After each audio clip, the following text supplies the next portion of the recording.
భక్త బాంధవులారా, ప్రియమిత్రులారా, ఇప్పుడు మనం ఆదిశంకర్లు పరమశంకర్లు ఇద్దరికీ కూడా పాదాలకు నమస్కరిస్తూ 85వ శ్లోకంలోకి ప్రవేశిద్దాం. అయితే ఇక్కడ ఏమంటున్నారు శంకర్లు? ఈశ్వరుడికి కావలసిన ఉపచారాలు తను చెయ్యలేకపోతున్నాను అని ఈ శ్లోకంలో చక్కగా చెప్పారు. నీకు ఉపచారాలు చేసే శక్తి నా దగ్గర లేదు తండ్రి, కాబట్టి నన్ను మన్నించు అంటున్నారు. ముందు శ్లోకాన్ని చదువుదాం, అప్పుడు మనకి చక్కగా అర్థమవుతుందండి. జలధి మదన దక్షో నైవ పాతాళభేది నచవన మృగయాయాం నైవ లుబ్ధ ప్రవీణ అసన కుసుమభూషా వస్త్రముఖ్యాం సపర్యాం కథయ కథమహంతే కల్పయాని ఇందుమౌళే. విడదీస్తే మనకి శ్లోకం అర్థమవుతుంది. ఇందుమౌళే లాస్ట్ లైన్లో ఉంది చూడండి. అంటే ఇందుమౌళే అంటే ఏంటండి? చంద్రుణ్ణి శిరస్సును ధరించిన ఓ ఈశ్వరా, తే అంటే నీకు అసన కుసుమ భూషా వస్త్రముఖ్యాం. మూడో లైన్. అసన అంటే ఆహారము, కుసుమ అంటే పుష్పము, భూష అంటే అలంకారము, వస్త్రము ముఖ్యాం మొదలైన సపర్యాం పూజోపచారాన్ని కథం ఏ విధంగా కల్పయాని సమర్పించగలను కథయ చెప్పు. ఎందుకంటే అహం నేను జలధి మథన దక్ష. జలధి అంటే సముద్రాన్ని, మదించగల, దక్ష సమర్థత కలవాణ్ణి, నైవ నా ప్లస్ ఏవా కానే కాను, పాతాళ భేది అంటే పాతాళం అంటే పాతాళలోకాన్ని భేదించగలవాణ్ణి, నాచా అంటే కాను, వన మృగయాయాం వన అంటే అడవియందు, మృగయాయాం వేటాడ్డమందు, ప్రవీణ నేర్పు కలిగిన, లుబ్ధ బోయవాణ్ణి, నైవా నా ప్లస్ ఏవా కాను. స్వామి, నేను అసమర్థుణ్ణి, నేను నీకేమి పూజ చేయగలను తండ్రి, నీకు కావలసిన ఉపచారాలు నేనేం చేస్తాను అని ఎంత చక్కగా చెప్పారో చూడండి. నేను వివరిస్తాను, మీకు అందరికీ ఈ పాటికే అర్థమైపోయి ఉంటుంది. అయినా ఈవెందని ఒక్కసారి చక్కగా వివరించుకుందాం. ఇక్కడ నార్మల్గా మనం దేవతలకి పూజలు చేస్తామండి. మన అందరం కూడా పూజలు చేస్తాం. పూజలో ఏం చేస్తాం? షోడశోపచారాలు చేస్తాం. షోడశం అంటే ఏందండి? 16 రకాల ఉపచారాలని చెయ్యాలటండి దేవతలకి. అవి ఏంటేంటి? ఫస్ట్ ఆవాహిస్తాం, ఆ తర్వాత కూర్చోవడానికి సీట్ ఇస్తాం, ఆసనం, తర్వాత పాద్యం కాళ్ళు కడుగుతాం, తర్వాత అర్ఘ్యం చేతులు కడుగుతాం, తర్వాత ఆచమనం చేయమంటాం, తర్వాత స్నానం చేయమంటాం, తర్వాత వస్త్రం ఇస్తాం, తర్వాత యజ్ఞోపవీతం, తర్వాత గంధం, ఆ తర్వాత పుష్పాలంకరణ, ఆ తర్వాత ధూపం, ఆ తర్వాత దీపం, తర్వాత నైవేద్యం, ఆ తర్వాత తాంబూలం, 15 నమస్కారం, 16 ప్రదక్షిణం. ఇవి షోడశోపచారాలండి. అయితే వీటిలో చాలా ముఖ్యమైనవి ఏంటి అంటే నైవేద్యం, పుష్పం, వస్త్రం, ఆభరణం. ఓకే, ఇవి శివుణ్ణి పూజించాలి. ఎనీ దేవతలను పూజించేటప్పుడు మనకి అంతా పద్ధతి ప్రకారం జరగాలంటే షోడశోపచారాలు చేస్తామండి నిత్యం. శంకర్లు ఇలా ఈ విధంగా అన్నారు.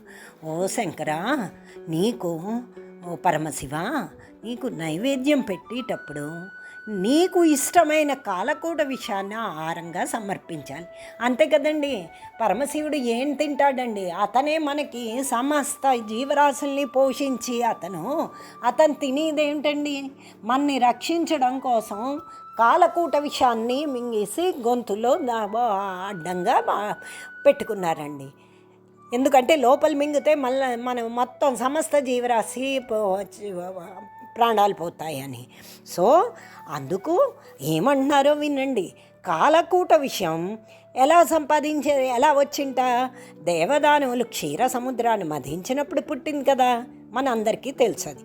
కాబట్టి కాలకూట విషాన్ని శివునికి నైవేద్యంగా పెట్టాలంటే మళ్ళీ నేను వెళ్ళి పాల సముద్రాన్ని మధించాలి, అప్పుడే విషాన్ని తేగలను, లేకపోతే ఆ కాలకూట విషం నా వల్ల ఎలా అవుతుంది తేవడం అని శంకర్లు తన నిస్సహాయతను వెలిగించారు. నెక్స్ట్ ఏమిటి? పుష్పాలంకరణ. అయితే ఇంకా నెక్స్ట్ పుష్పాన్ని అలంకారంగా సమర్పించాలి అనుకున్నట్ట. అది కూడా ఎలా పాసిబులా అన్నదాన్ని వివరిస్తున్నారు. ఈశ్వరుడు కల్పవృక్ష పుష్పాలనే ధరిస్తాటండి. కాబట్టి శివునికి ఇష్టమైన పుష్పాలు సమర్పించాలంటే మరి ఏమిటి కావాలి? కల్పవృక్షం కావాలి. ఆ కల్పవృక్షం ఎక్కడి నుంచి వచ్చింది? అది కూడా పాల సముద్రంలో దేవదానవులు చిలికినప్పుడే పుట్టింటండి. కాబట్టి కల్పవృక్షం యొక్క పుష్పాలు కావాలంటే మళ్ళీ పాల సముద్రాన్ని మధించగల సమర్థత ఉండాలి. నాకు ఆ శక్తి లేదు తండ్రి అని వినవించుకుంటున్నారు. పోలే, నైవేద్యం లేదు, పుష్పాలంకరణ చేయలేనని చెప్పారు. అయితే నెక్స్ట్ మూడోది ఏంటి ఇంపార్టెంట్ అన్నారు? ఆభరణం, భూషణాలు. పోనీ శివ, ఓ పరమశివ, నీకు భూషణాలు నేను ఇద్దాము అంటే నీకు ఇష్టమైనవేమో నువ్వు ధరించివేమో అన్ని సర్పభూషణాలే. ఆ పాములు ఎక్కడుంటాయి? పాతాళంలో ఉంటాయి. కాబట్టి ఈ సర్పాలని భూషణాలుగా నీకు సమర్పించాలంటే నేను ఇప్పుడు వెళ్ళి పాతాళాన్ని భేదించి పాముల్ని పట్టి తీసుకురావాలి. ఆ సమర్థత కూడా నాకు లేదయ్యా అని నిస్సహాయతని వెలిపించుతున్నారు. అయితే నాలుగోది ఏంటన్నారు? వస్త్రం. ఇంకో ఇంపార్టెంట్ ఏంటి? కనీసం వస్త్రమైనా నీకు ఇద్దామంటే నీకు ఇష్టమైంది నువ్వు కట్టుకునేదేంటి? గజ చర్మమో వ్యాఘ్ర చర్మమో ఇలాంటివే నువ్వు కట్టుకుంటావు. అవి తేవాలి అంటే నేను ఇప్పుడు వెళ్ళి పులులను ఏనుగులను వేటాడి వాటిని చంపి వాటి చర్మాలు తేవాలి. ఆ పని చేయాలంటే మంచి వేటగాడినై ఉండాలి, లేకపోతే నేను ఎక్కడ ఏనుగుల్ని పులుల్ని చంపగలను? నాకంత సమర్థత లేదు. తాను అలా వేటగాడిని కాకపోవడం వల్ల వస్త్రముగా గజ చర్మాన్నో వ్యాఘ్ర చర్మాన్నో తెచ్చి శివుడికి ఇయ్యలేనని అక్కడ కూడా తన అసహాయతని వెలిపుచ్చుతున్నారు శంకరులు. మరి ఏమీ ఇవ్వలేనంటున్నావు కదా, ఇవ్వలేను కదా తండ్రి, ఓ మహాదేవా, మరి నన్ను ఏమి చేయమంటావో నువ్వే చెప్పు అని శివుడినే మళ్ళీ అడుగుతున్నారనమాట. అయితే ఒక్క మాట మాత్రం అంటారు, స్వామి, ఓ పరమశివ, నేను యథాశక్తి యావత్ శక్తి ధ్యాన ఆవాహనాది షోడశోపచార పూజాం కరిష్యే.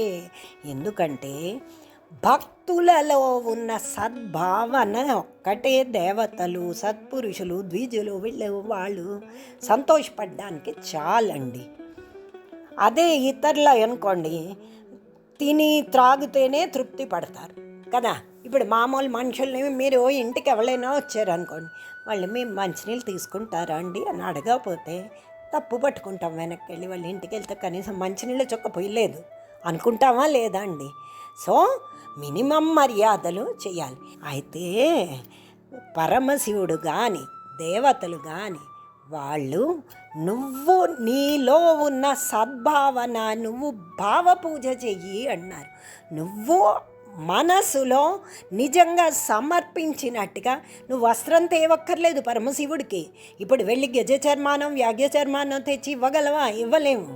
కానీ యాజ్ ఇఫ్ మనం పరమశివుడికి గజ చర్మాన్ని వ్యాఘ్ర చర్మాన్ని ఇచ్చినట్టుగా భావిస్తే దట్ ఇట్ సెల్ఫ్ చాలుటండి.